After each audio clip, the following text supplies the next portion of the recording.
Maintenant que nous avons fait un peu le tour de ce qu'était le temps pour chacun, ce qu'on s'est dit, bon voilà, le temps pour moi c'est ça, qu'est-ce qui est important pour moi, quelles sont les choses les plus importantes pour moi dans la vie, et puis on va prendre conscience en fait que le temps en fait, c'est se faire du bien.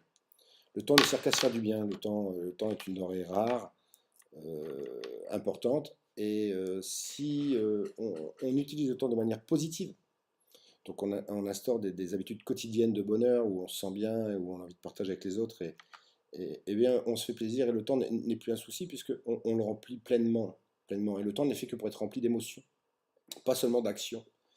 L'action, oui, est la continuité d'une émotion et d'un souhait et d'un objectif. Donc oui, effectivement, pour moi, en vrai, ça engage que moi, vous me direz ce que vous en pensez plus bas dans les commentaires, mais en gros, voilà, la gestion du temps avant tout, c'est se faire du bien, prendre conscience des personnes qu'on aime et des choses qu'on aime bien faire, et surtout instaurer au quotidien, tous les jours, se faire plaisir, de manière quotidienne, hein, puisque quotidien de manière quotidienne, donc instaurer des habitudes quotidiennes de bonheur.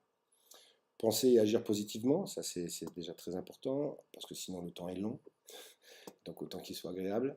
Et puis surtout, une petite parenthèse, le temps n'existe pas. Ce qui est passé n'existe plus et vous ne pourrez plus jamais y retourner. Donc ce que vous allez regretter ou ce que vous n'allez pas faire, vous le regretterez tôt ou tard et vous ne pourrez pas revenir dessus. Pourquoi? C'est comme l'histoire du pont. Une fois que le temps est passé, il est passé. Et donc le temps, c'est vraiment, c'est vraiment philosophique, enfin, c'est compliqué à imaginer puisque le temps n'existe pas et le passé, vous n'y reviendrez pas, ce n'est que des émotions, vous n'avez eu que des sensations, vous n'avez reçu que de l'information, mais à aucun moment vous pouvez y retourner. Et puis le temps futur n'existe pas encore. Par contre, vous pouvez vous projeter dans le temps futur de savoir ce que vous voulez y vivre et comment le vivre. Et c'est là où c'est important. Mais le seul moment où vous vivez, le seul moment où le temps existe, c'est maintenant. C'est le seul moment où vous pouvez agir. Vous pouvez agir que maintenant. Hier, c'est trop tard et demain, c'est pas encore. Donc, essayez d'instaurer des habitudes quotidiennes de bonheur, ça c'est important, ça va vous permettre de pouvoir avancer plus facilement dans le temps. Pensez à agir positivement, votre état d'esprit et votre représentation du monde influencent votre façon d'aborder votre travail, c'est-à-dire votre vision du monde. Voilà, si vous avez une vision du temps qui est positive et que vous n'êtes pas sous la pression du temps et que vous faites les choses qui vous font du bien et qui sont importantes pour vous, vous verrez que le temps sera délicieux. Donc pas de précipitation au démarrage de la journée, hein, toujours le matin, prendre un peu de temps, on va perdre peut-être, on va considérer qu'on perd 8 ou 10 minutes, mais aller la tête dans le guidon, c'est peut-être pas toujours la même solution. C'est pas toujours la bonne solution, tête dans le guidon, j'y vais, ouais, je regarde les papiers, data, non. Organiser son temps en fonction de ses gros cailloux.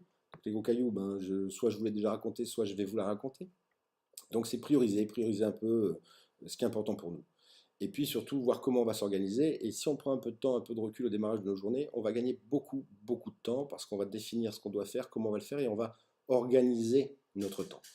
Au lieu de subir le temps et voilà, au fait, t'as fait ça? Non, j'ai pas fait. Oui, au fait, faut que tu fasses ça, c'est important, etc., etc. Et donc là, il y a des techniques pour le temps. Il y a Eisenhower qui a fait un document très simple pour gérer son temps. D'ailleurs, je vous le ferai plus tard, je le note d'ailleurs, puisque là, il n'est pas noté.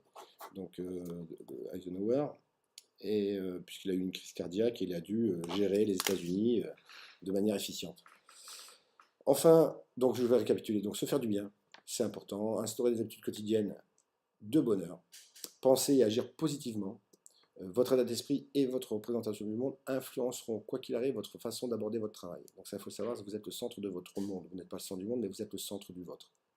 Pas de précipitation au démarrage, on prend le temps, on pose un peu les choses, on boit un café, on se pose, on ne prend pas le téléphone, on organise sa journée sur le papier, et on voit ce qui est important, pas important, urgent, pas urgent. Je vous ai dit, je vous donnerai le petit document tout à l'heure.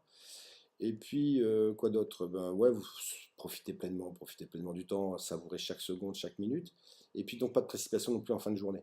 Hein, prenez le temps de faire le point, vous avez le droit de vous poser pendant 5-10 minutes, vous prenez un café, vous mettez de côté, avant d'entrer à la maison, vous laissez dans la voiture 2-3 minutes, vous vous apaisez, et puis vous revenez à la maison avec des objectifs différents, et vous ne ramenez pas votre sacoche personnelle, le professionnel et le familial, et tout est dans l'équilibre. Je note d'ailleurs ce qu'on va devoir faire tout à l'heure. Oui, en gros, pour avoir... Voilà, je vais vous le dire après. Et puis prenez le temps de bien faire le point. Et puis planifiez le lendemain, imaginez ce que vous allez faire le lendemain, et puis allez go, on y va, take action, here we go now. Le temps n'existe pas, le seul moment où on peut agir sur le temps, c'est maintenant. Oui, et donc je vais vous finir le petit exercice, moi je vais vous le donner maintenant en petit bonus, puisque je ne sais pas où je pourrais le placer.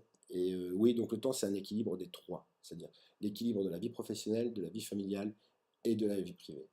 Je vais faire une petite vidéo sur ça justement parce que je pense que ça mérite quelques minutes pour qu'on s'explique. Je vous souhaite une bonne soirée et puis merci de me suivre et n'oubliez pas, mettez vos commentaires qu'on partage tous ensemble, c'est un peu l'objectif de cette formation.